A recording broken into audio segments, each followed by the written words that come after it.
Okay, so here I'm finally doing the BJD highs and lows tag. I'm late to the game, but at least I'm doing it, right? The cutie Azra. So that is my partner.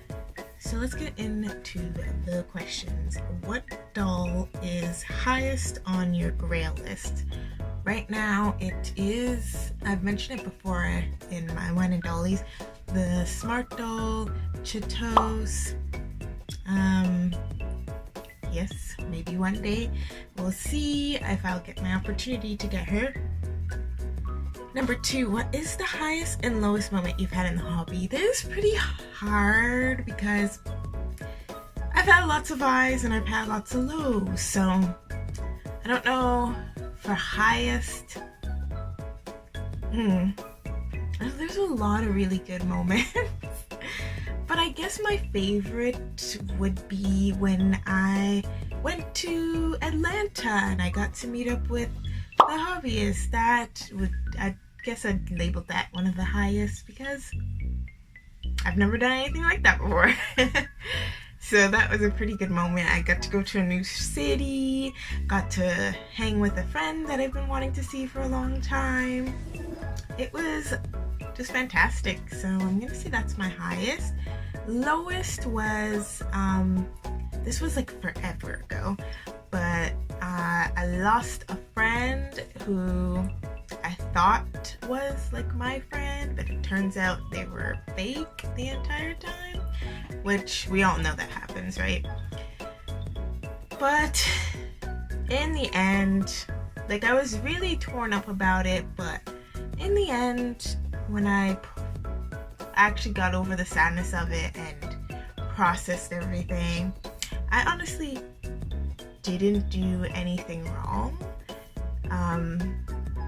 So I'm not beating myself up about it. I was a lot younger. I was still like a teen, so yeah, I'm older, so I'm like, it goes how it goes. Some friends are here for a long while and some are just for a short period of time. Some people are real, some are fake. It is what it is. We move along, we keep going. So that was one of my lowest moments. Number 3, what is the highest number of dolls you would consider having? 1,000.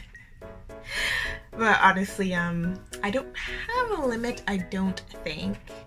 Like, I'm currently not planning to buy any more dolls. Like, I'm just waiting on some dolls I've ordered in the past to come in, but I'm not planning to order any more. But it's not an absolute, so I don't really have a limit on that. What is the highest and lowest quality non-doll purchase you've made? Lowest quality? I guess lowest quality would count, like, if you remember, like, when the dollar store was just starting out and everything was trash, I bought like a pen, one of those multicolored pens from the dollar store. It didn't even last one day. That would be the lowest. The highest quality, I don't know, I've bought a lot of things. I don't know if like cars and stuff count. I guess I'll just say, I'm just gonna go with car because I can't think of anything else on the top of my head. I don't know if it has to be like an actual item or like where you can hold it or what. So I'm just gonna go with car. How do you feel about dolls lowering in value?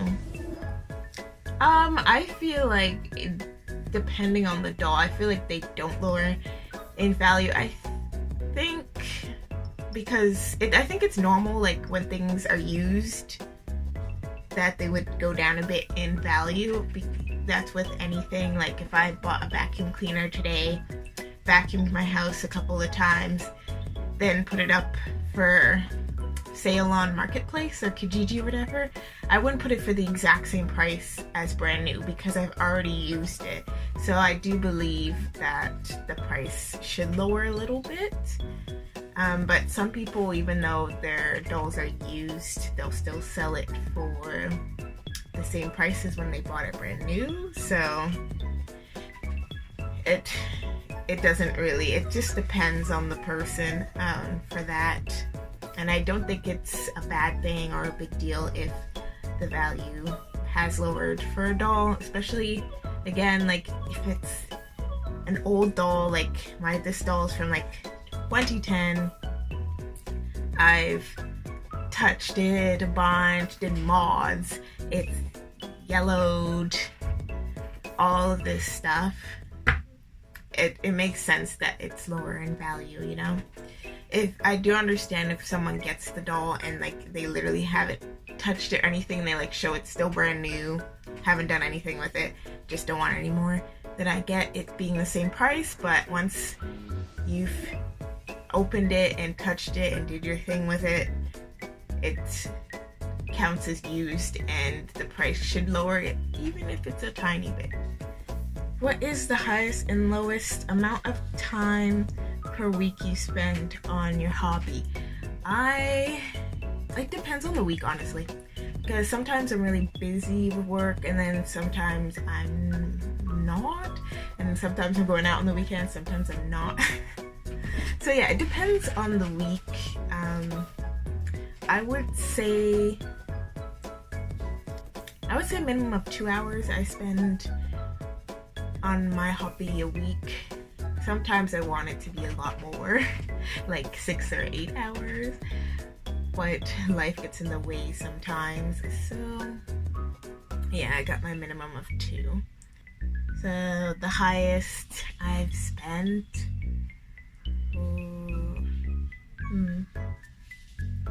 the highest time in a week, I would say 8 hours in a week would be my highest that I've done. Number 7, what is your highest and lowest skill in the hobby? Okay, so I think my lowest skill would be, I guess I would say mods, because I don't really do mods.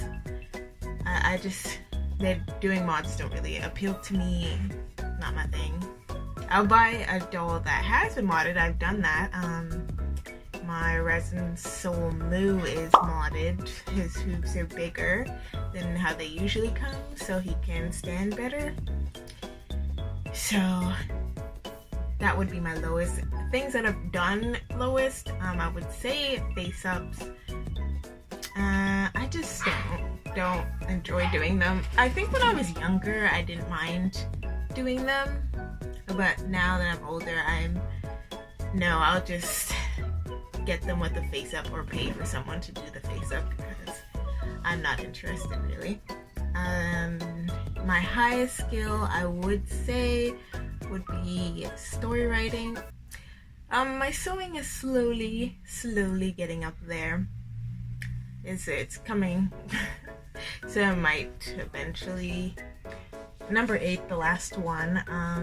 Who is your tallest, highest doll and your smallest doll? So my smallest doll, I might put, I don't know, I have like, my smallest doll would have to be like, I have a baby.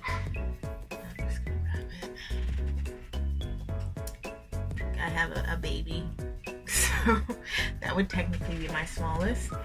And my biggest would be, he's like in the corner over there. I don't want to go and grab him, but my biggest would be my iOS Inferno doll. He is 80 centimeters, so that is my biggest and my smallest. And that is all. The tag was by Teeny Tinkers. I wanted to do